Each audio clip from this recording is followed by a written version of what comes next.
대조적인 두 사람이 있었습니다. 한 사람은 독일의 히틀러 총통이고, 다른 한 사람은 미국의 아이젠하워 대통령입니다. 두 사람은 거의 비슷한 시기에 출생했고, 둘 다 군인이 되어서 최고위직에 올랐던 사람들입니다. 그러나 두 사람의 인생의 결과는 천양지차, 하늘과 땅만큼 차이가 있었습니다. 아이젠하워는 2차 대전에서 승리를 했고, 히틀러는 2차 대전에서 패전한 뒤에 스스로 목숨을 끊었을 때에 전 세계 많은 사람들은 그가 참 잘 죽었다 그러면서 안도의 한숨을 내쉬었다고 합니다. 그런데 아이젠하워가 80세가 되었을 때에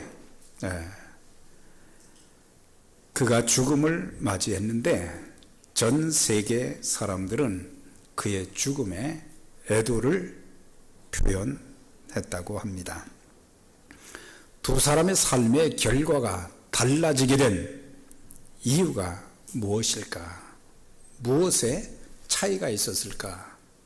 여러 가지가 있겠지만, 이 두 사람을 연구했던 한 사람은 바로 신앙교육의 차이였다, 그렇게 정리를 했습니다. 아이젠하워의 부모는 그가 어렸을 때부터 계속해서 자녀들에게 가르치기를 하나님을 경외하며 살라, 예수 잘 믿어라, 끊임없이 가르쳤고, 또 그의 가족들은 교회에서 가장 봉사를 잘하는 그런 가정으로 소문이 났었습니다. 그런데 반대로 히틀러는 부모로부터 신앙교육을 한 번도 받은 일이 없었습니다.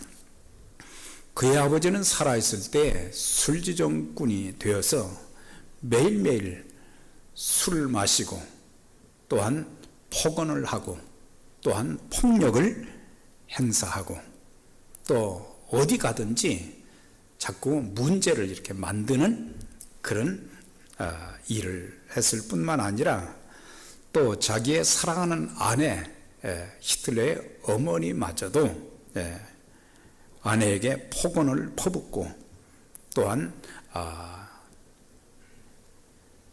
구타하는 그런 모습도 이제 보여주어서, 히틀러가 어렸을 때부터 성격이 잘못된 이유 중에 하나가 부모의 그 모습을 보면서, 그리고 그의 어머니도 더 이상 견딜 수가 없어서 도망을 가서 어려서부터 참 힘들게 또 숙모집에서 또 자랐는데, 숙모도 마찬가지로 또 술꾼이었다고 합니다. 그런 가정 배경에서 자라다 보니까 사람들에게 증오가 남아 있고, 그래서 유대인들을 600만 명이나 잔인하게 참 이렇게 죽이는 그런 모습, 전쟁의 광이 되었던 그 모든 것들. 그래서 두 사람을 연구한 이 사람은 결론을 내리기를, 자녀의 인생은 사주팔자나 운명이 결정하는 것이 아니다. 자녀의 인생은 그 부모가 결정한다, 그런 결론을 냈습니다. 아이젠하워는 그가 이제 출장을 갈 때마다 그의 손가방에 빼놓지 않는 단 한 권의 책이 있었는데, 그게 바로 성경이었다고 하는 것입니다.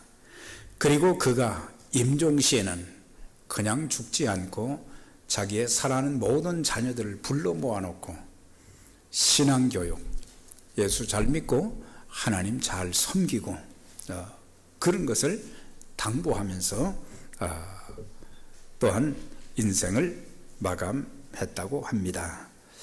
참 이런 것들을 통해서 우리에게 가르쳐 주는 것은 뭐냐? 우리의 부모된 우리들이 자녀들에게 어떤 모습으로 보여지고 또 자녀들에게 주어야 될 것이 있다면 그것이 돈일까? 그렇지 않다고 하는 것입니다. 바로 믿음을 유산으로 넘겨줄 수 있는, 하나님께서 부모에게 주신 최고의 기업이 자녀들인데 그 자녀들에게 물려주어야 될 것, 바로 예수 믿는 것, 믿음을 물려주면 이 험악한 세상에서 어떤 고난과 시련이 있어도 거기에 좌절하고 절망하고 넘어지지 아니하고, 믿음의 그 힘으로, 하나님의 도우심으로, 성령의 그런 능력을 힘입어서 고난을 극복하고 승리자의 그런 삶을 살아갈 수 있기 때문에 그만큼 우리가 예수 믿는 것, 얼마나 중요한지. 자녀는 여호와의 주신 기업이요 태열매는 그의 상급이로다. 젊은 자의 자식은 장사의 수종의 화살 같으니 이것이 그 화살통에 가득한 자는 복되도다. 여기서 자녀를 뭐라고 말씀해 주고 있어요? 부모에게 주신, 하나님이 부모에게 주신 최고의 재산과 선물과 상급이 바로 내 자녀들이다. 특별히 화살이 전통에 가득한 자는 복되도다. 이렇게 많은 자녀를 가진 자는 복을 받은 자다 그랬어요. 그런데 한 가지 중요한 것을 말씀한 것이 뭐냐? 장사의 수중에 화살 같으니, 장사의 수중에 화살 같으니.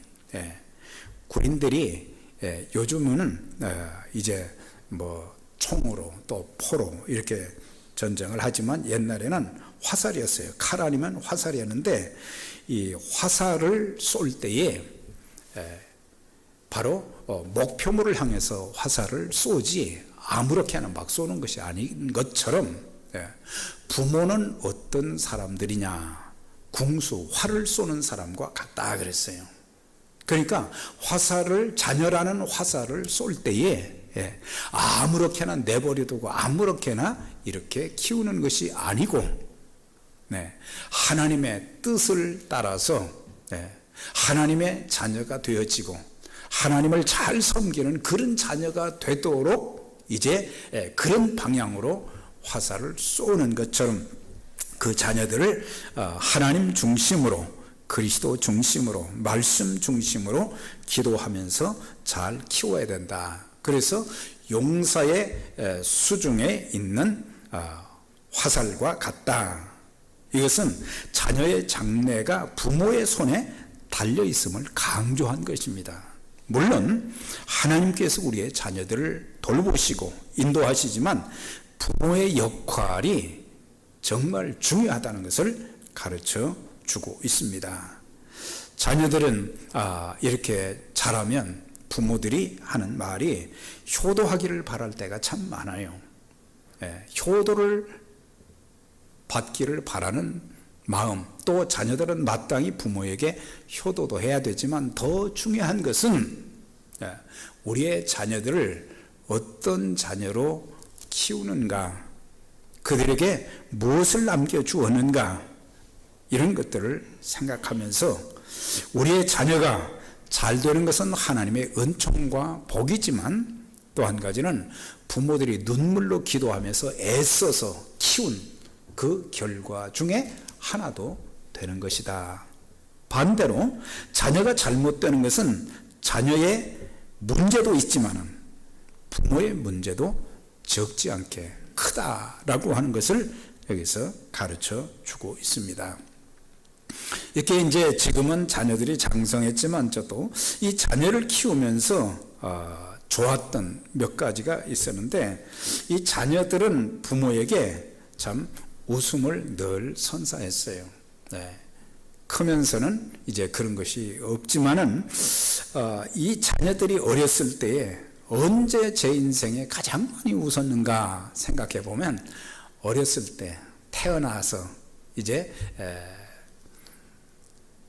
1살, 2살, 3살 이렇게 막 되어 가면서 굉장히 이 부모의 마음을 참 흐뭇하게 해주고, 그래서 집안에 웃음이 끊어지지 않는, 그래서 어린 자녀가 있는 집들은 웃음이 안 끊어져요. 네. 자녀들은 가정의 화평의 버팀목이 되기도 합니다. 살다 보면 부부가 이렇게 다툴 때도 있잖아요. 그런데 그 어린아이가 딱 들어오면은 아무리 심한 언쟁을 하다가도 딱 스탑하고, 그래서 가정의 화평을 만들어주는 그런 도구가 바로 어린 자녀들이다. 또한 자녀들은 부모의 경계의 요소가 되는데, 어린 자녀들 앞에서 부모가 함부로 말하고 행동하면은 자녀는 그대로 본받게 된다라고 하는 거예요. 그러니까 자녀들의 그 모습을 보면서 내 모습이 이랬다, 이걸 알아야 된다고 하는 사실이에요. 네. 쟤는 왜 그럴까? 그게 아니라 바로 부모의 그 모습이 자녀들에게 그대로 나타나지는 것이기 때문에, 그래서 자녀 앞에서는 우리가 늘 조심해야 된다. 서로 부부간에 참 서로 마음이 맞지 않고 또 다투는 그런 일이 있어도 어린 자녀 앞에서는 절대로 큰 소리를 내거나, 그리고 또한 행동을 마음대로 해서도 안 된다. 왜냐하면 어린아이는 본대로 말하고 본대로 행동하기 때문이다. 잠언서에는 자녀 교육에 대해서 말씀해 주기를 마땅히 행할 길을 아이에게 가르치라. 그리하면 늙어도 그것을 떠나지 않을 것이다. 이거 참 많이 들은 말씀이에요. 어린이 주일만 되면은. 그런데 우리는 이 말씀을 깊이 새기지 못한다고 하는 거예요. 우리의 자녀들에게 마땅히 행할 길을 가르쳐 주어야 되는데, 이 부모들이 그걸 잘 못한다고 하는 것입니다. 제대로 가르치면 늙어도 그것을 떠나지 않는다 그랬어요. 내 자녀가 가정에서, 학교에서, 교회에서, 사회에서 마땅히 행할 일, 중요한 것이 뭐예요? 같이 살아가면서 인간관계, 우리의 자녀들이 이렇게 같이 아이들과 어울리게 되면 꼭 거기에서 문제를 일으키고 또 싸움의 원인이 되는 게 내 자녀가 된다고 하면 그거는 심각한 거죠. 그래서 사회생활을 하면서 바른 인간관계를 가질 수 있도록 가르치는 거, 뭐 예수 믿는 것은 그건 당연한 거고, 또한 옳고 그른 것, 무엇이 옳고 그른지 판단력이 흐를 때가 어린 아이들이거든요. 참 귀엽기는 귀엽지만은 어렸을 때부터 분명하게 그것을 가르쳐 줘야 된다. Yes or no. 이거 안 된다. 그걸 가르쳐 줘야 된다는 사실이에요. 그 다음에 해야 될 것과 하지 말아야 될 것, 이해하고 양보하는 것, 그 중요하거든요. 어린아이들은 자기밖에 모르잖아요. 그래서 전부 다 내 것이에요. 또 내 마음대로 뭘 해야 돼요. 그런데 이해하고 또 때로는 다른 아이들과 어울릴 때는 양보하는 것, 또 남을 배려하는 것, 자신에게 주어진 일에 대한 이런 것들을 바로 가르쳐야 된다. 그런데 사실 어른이 되어서도 보면은 이해하고 양보하는 것이 참 부족할 때가 많잖아요. 나밖에 모르는 거예요. 오직 나밖에 모르는 거예요. 그래서 어떤 때는 상대방이 이해하지 못할 그런 말, 이해하지 못할 행동을 하게 될 때에 이해하는 그런 마음, 또 내가 조금 더 양보하는 것, 또 나보다는 다른 사람을 더 배려하는, 그래서 교회 공동체도 마찬가지죠. 이렇게 남을 좀 배려하는 그런 모습들이 좀 보여져야 되는데, 이 사람들을, 신앙생활은 그렇게 오래 했는데도 다른 사람들을 배려하는 마음이 없고 또 이렇게 친절한 모습이 보여지지 않고, 신앙은 참 깊은 것 같은데 다른 사람들에게 또 상처를 주는 그런 경우도 있고, 그래서 우리는 우리가 믿음 생활을 잘 한다는 것은 하나님의 일에도 귀하게 쓰임을 받지만 인간관계에서도 참 중요한 것이, 그래서 그리스도인의 그리스도의 향기가 그리스도인들을 통해서 나타나져야, 그래서 저분이 믿는 예수님 나도 좀 믿고 싶다 이런 마음이 들어야지, 저 사람이 믿는 예수 나 믿고 싶은 마음이 없다 이러면은 이건 참 치욕인 거거든요. 저 사람이 나가는 교회 나도 좀 나가고 싶다. 남왕국 유다의 왕이었던 히스기야는 늦둥이 므낫세를 이제 낳아서 12살 때까지 키우다가 죽었어요. 참 늦둥이를 낳았으니까 금제 오겹으로 얼마나 참 사랑하면서 키웠겠어요. 그런데 그의 므낫세의 아버지 히스기야는 아들에게 삶의 본도 보이지 못했고 믿음도 전수하지도 못했고 하나님 말씀도 제대로 가르치지도 못했고 또한 그의 인생의 말기도 아름답지 못했어요. 결국 그의 아들, 그렇게 금지 오겹으로 키웠던 그 아들이 55년 동안 왕노릇을 했는데 남왕국 유다가 망하는 그런 일에 가장 원인이 되었던 사람이 므낫세였어요. 55년 동안을 그렇게 했으니까. 그러니까 히스기야는 믿음이 좋다고 했는데 그의 아들은 이스라엘 역사에 남왕국 유다의 가장 악한 왕으로 이렇게 참 이름을 날린 그런 장본인이 된 것을 볼 수가 있어요. 그래서 자녀들은 미래의 꿈과 소망이 있지요.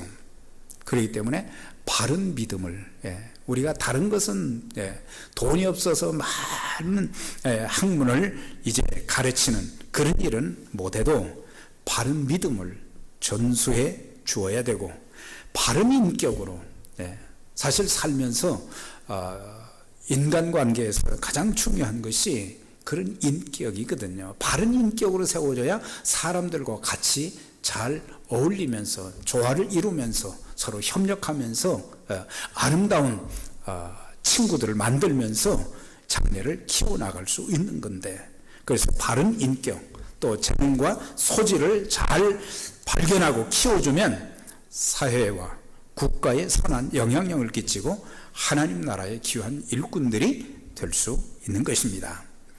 오늘 이 말씀 보니까 예수님께서 말씀을 전하실 때에 한 무리의 사람들이 예수님께 아이들을 데리고 왔어요. 그런데 왜 데리고 왔느냐? 예수님께서 한번 만져주셨으면 좋겠다. 그렇게 데리고 왔는데 예수님 제자들이 왜 이 중요한 모임에 어린아이들을 데리고 와서 시끄럽게 하고 복잡하게 하느냐? 그것이 13절에 나와 있잖아요. 사실 모든 부모들은 자기 자녀가 잘 되기를 바라는 마음은 동일합니다. 우리의 자녀가 좀 잘 성장하고 또 앞길이 형통하고 또 귀하게 쓰임받는 자녀가 되었으면 좋겠는데, 그런데 예수님 제자들은 말씀 듣고 신앙이 좀 성숙한 그런 사람들이 어린아이에 대한 이해가 참 부족했던 것을 볼 수 있습니다. 우리는 부모의 마음이 참 자녀들을 향한 그 마음이 얼마나 참 아름다운가. 안수해 주셨으면, 여기서 만져준다는 것은 안수해 주셨으면 하는 그런 마음이에요. 예수님께서 안수하시고 좀 축복해 주셨으면 좋겠다. 요즘 교회에서 어린아이들 예수님 영접할 수 있는 나이가 되기 전에 많은 교회들이 유아 세례를 줍니다. 유아 세례를 준다는 것은 그것은 하나의 종교 형식이지 그 아이가 예수님을 영접한 것은 아닙니다. 그 아이가 구원을 받았다는 구원을 주는 것이 절대 아닙니다. 부모의 마음은 이 아이가 예수님 잘 믿었으면 좋겠다. 그래서 절대 구원을 주는 것은 아니라고 하는 사실이에요.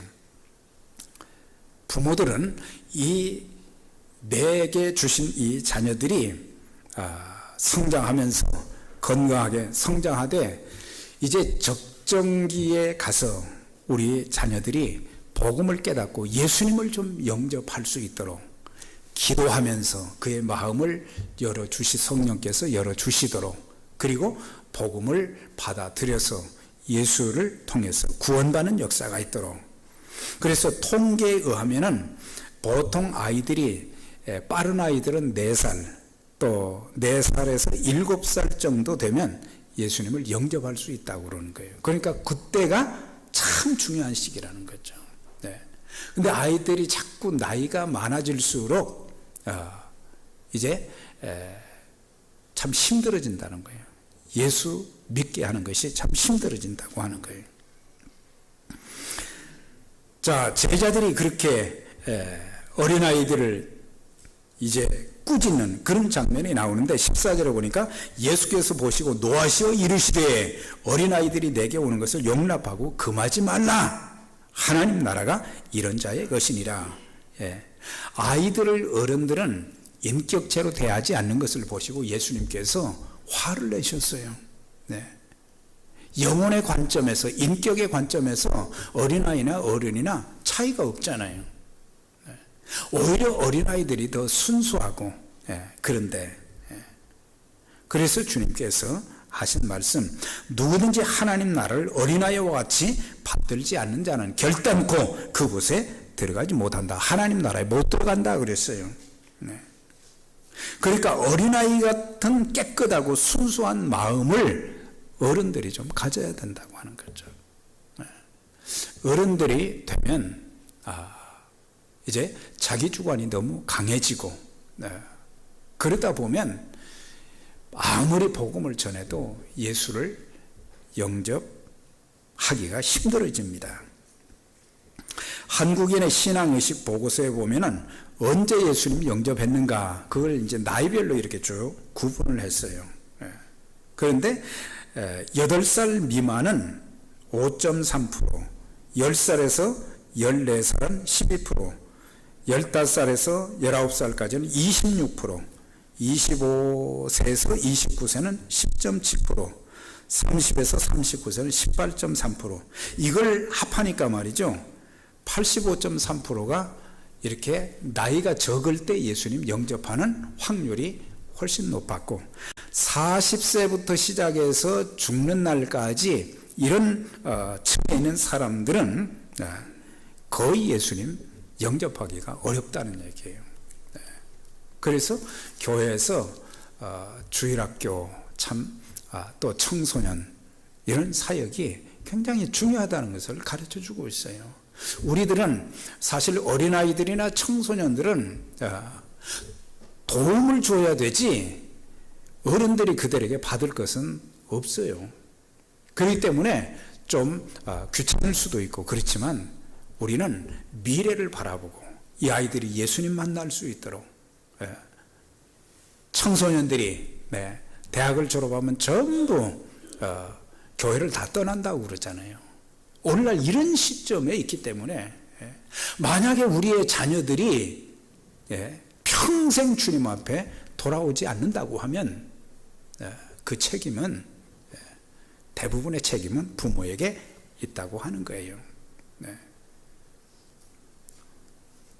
어른들도 어린아이와 같은, 어린아이들은 뭐 판단력이 흐리지만은 참 순수하거든요.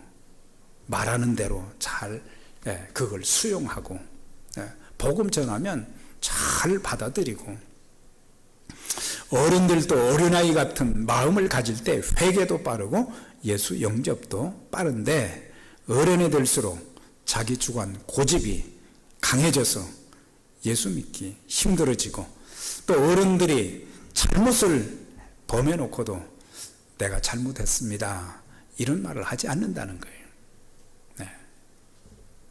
어린아이들은 너 그거 잘못했지 그러면은 아빠 내가 잘못했어요, 그렇게 답을 하거든요. 그리고 고치거든요. 자, 마지막 16절에 보니까 그 어린아이들을 안고 그들 위에 안수하시고 축복하시니라. 제자들은 귀찮아했지만 예수님께서는 이제 그 어린아이들을 통해서 어른들도 교육하고, 또한 그 어린 자녀들은 일일이 주님께서 그들을 안고 안수하시고 축복해 주시는 그런 모습. 어린아이를 이 어린아이를 품에 안았다고 하는 것은 사랑의 표현이잖아요. 어린아이들을 이렇게 품는 것을 싫어하는 사람은 사랑이 그만큼 결여되어 있다고 하는 거예요. 그래서 가슴이 중요한 거예요. 어린아이들을 가슴에 안는 거. 부모의 그 아름다운 마음이 아이에게도 그대로 전달되고 신앙의 영향력도 그대로 전달되도록 하는 것이 단순히 그냥 안아주는 것이 아니라고 하는 거예요. 부모가 할 일이 뭐겠어요? 내 자녀들이 예수님 영접하게 해주고 기도해주며 축복하는 거. 우리가 할 수 있는, 부모들이 할 수 있는 게 그게요. 예수 영접하게 하는 것은 부모가 할 일이에요. 그들을 위해서 끊임없이 기도해 줘야 돼요. 부모는 그냥 부모가 되는 것이 아니에요. 이 자녀들이 참 믿음 안에서 분별력 있게 잘 성장하고 사회에 나가서도 사회생활을 잘하고 또 주어진 일도 잘하고 하나님 일도 잘하고, 그래서 끊임없이 축복해 주는 거예요. 부모에게 축복할 수 있는 특권을 주셨어요. 근데 우리는 그런 축복을 잘 하지 않을 때가 많습니다. 무조건 잘 되게 해달라는 것이 아니라 바른 믿음 가지게 해주시고 바른 인격자로 세워지게 하시고, 또한 어른들을 공경하는 그런 자녀, 부모에게 효도하는 자녀, 사명자가 되어서 선한 영향력을 끼치는 자녀들이 되도록 기도하고 끊임없이 축복해 주어야 된다.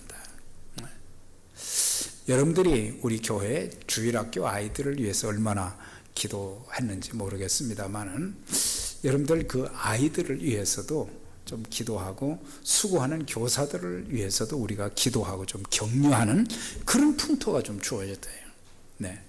주일학교는 사람들이 볼 수가 없어요, 지금.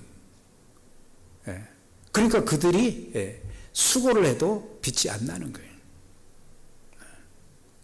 그래서 우리가 우리의 자녀들, 또 우리 청소년들도 있잖아요. 청소년들을 위해서도 우리 좀 기도해 주고, 그렇게 되는 것이 1세 어른들이 해야 될 일 중에 중요한 일이다. 언젠가 우리가 하나님 앞에 섰을 때 내가 내게 허락해 준 그 자녀들 어떻게 양육했나, 아마 그걸 물으실 거예요. 자, 제가 이제 끝으로 여러분들에게 여쭙겠어요. 여러분들 자녀들 모두 예수님 다 영접하셨습니까? 예수님 다 영접하셨나요? 말이에요. 예수 안 믿는다면 정말 눈물로 기도해야 돼요. 성령께서 그들의 마음을 감동시켜 주셔서 예수님 영접할 수 있도록. 우리의 자녀들이 평생 예수 영접 안 하고 예수 안 믿고 어른으로 성장하다가 롯과 같이 세상 것 바라보면서 살다가 죽으면 어떻게 되겠어요?